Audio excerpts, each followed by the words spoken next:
আজ গোটা ইরান যেন একটাই প্রশ্নে থমকে আছে, দেশের নতুন সর্বোচ্চ নেতা মুস্তফা খামেনি কোথায়? কেন তিনি সামনে আসেন না? কেন বিশ্বের সবচেয়ে আলোচিত মানুষদের একজন হঠাৎ ছায়ার আড়ালে হারিয়ে গেলেন? হয়তো এবার তিনি সামনে আসবেন, টেলিভিশনের পর্দায় দেখা যাবে নতুন নেতার মুখ, জাতির উদ্দেশ্যে ভাষণ দিবেন, বিশ্বকে জানিয়ে দিবেন ইরান এখন তার হাতে। কিন্তু ঠিক তখনই ঘটলো সবচেয়ে বড় বিস্ময়, তিনি এলেন না। দিন গেল, সপ্তাহ গেল, কিন্তু মুস্তফা খামেনির দেখা নেই।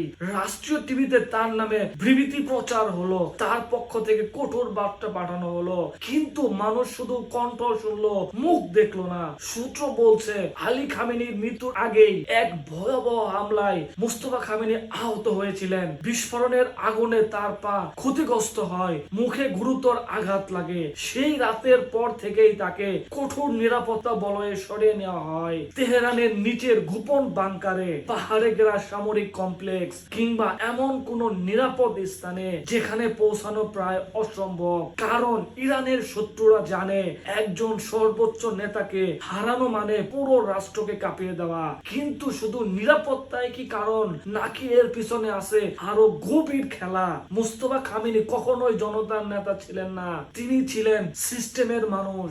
রাস্তায় তার পোস্টার কম, কিন্তু সেনাবাহিনীর ভিতরে তার প্রভাব বিশাল। তিনি জানতেন যে নেতা বেশি দেখা যায় সে বেশি আক্রমণের শিকার হয়, আর যে নেতার ছায়া থাকে তাকে ঘিরে জন্ম নেয় ভয়। সেই ভয়ই ক্ষমতার সবচেয়ে ধারালো অস্ত্র।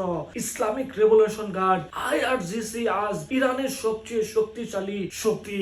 অনেকে মনে করেন মুস্তফা আসলে এক শক্তির কেন্দ্রবিন্দু, প্রকাশ্যে নয়, পর্দার আড়ালে তিনি আদেশ দেন না কিন্তু ইঙ্গিত দেন, তিনি বক্তৃতা করেন না কিন্তু সিদ্ধান্ত লিখে দেন, আর সেই সিদ্ধান্তই বদলে যায় তেলের বাজার, যুদ্ধের মানচিত্র, এমনকি বিশ্বের কূটনৈতিক ভারসাম্য। কিন্তু এখানেই আসে সবচেয়ে বড় বিতর্ক। সমালোচকরা বলেন ইসলামী বিপ্লব রাজতন্ত্র ভেঙে জন্ম নিয়েছিল, অথচ আজ সেই ইরানি কি আবার বংশগত শাসনের দিকে ফিরে যাচ্ছে?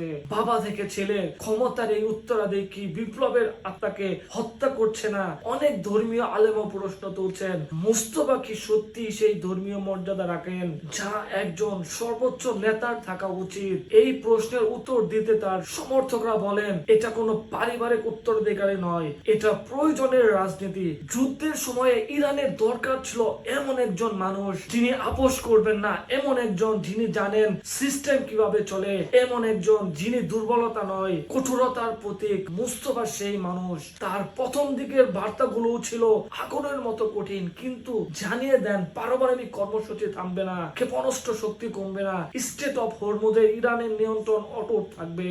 পশ্চিমা চাপ, নিষেধাজ্ঞা কিংবা সামরিক হুমকি কিছুই ইরানকে নত করতে পারবে না। এই বার্তা শুধু আমেরিকা বা ইসরায়েলের জন্য নয়, এটা ছিল পুরো বিশ্বের উদ্দেশ্যে এক নীরব চ্যালেঞ্জ। কিন্তু সাধারণ মানুষের মনে প্রশ্ন থেকেই যায়, যে নেতা সামনে আসে না তাকে কি সত্যি মানুষ নেতা হিসেবে অনুভব করতে পারে? আলী খামেনি সংকটের মুহূর্তে জাতির সামনে দাঁড়াতেন, তার কণ্ঠ মানুষ চিনত আর উপস্থিতি ছিল বাস্তব। কিন্তু মুস্তফা তিনি যেন এক ছায়া, যাকে সবাই অনুভব করে কিন্তু কেউ স্পর্শ করতে পারে না। আর এই রহস্যই কি তাকে আরো ভয়ঙ্কর করে তোলে।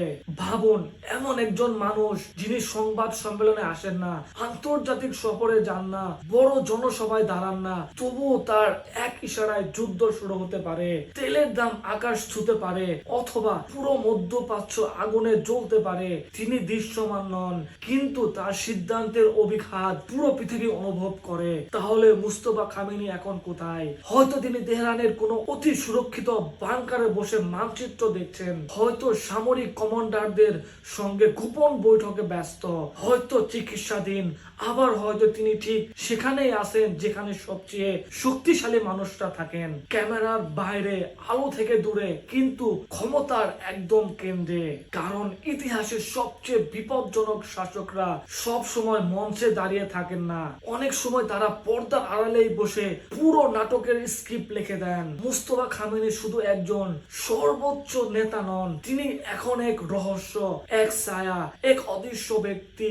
আর পৃথিবী যখন তাকে খুঁজছে, ঠিক তখন হয়তো তিনি পৃথিবীর পরবর্তী অধ্যায় লিখছেন, নীরবে, অদৃশ্য ভাবে, কিন্তু নির্মম ভাবে। এবং সবচেয়ে ভয়ের বিষয় হলো হলো যে মানুষকে আপনি দেখতে পান না তাকে থামানো সবচেয়ে কঠিন। এমন বিশ্লেষণ ধর্মী ভিডিও পেতে আমাদের চ্যানেলটি সাবস্ক্রাইব করে সঙ্গেই থাকবেন।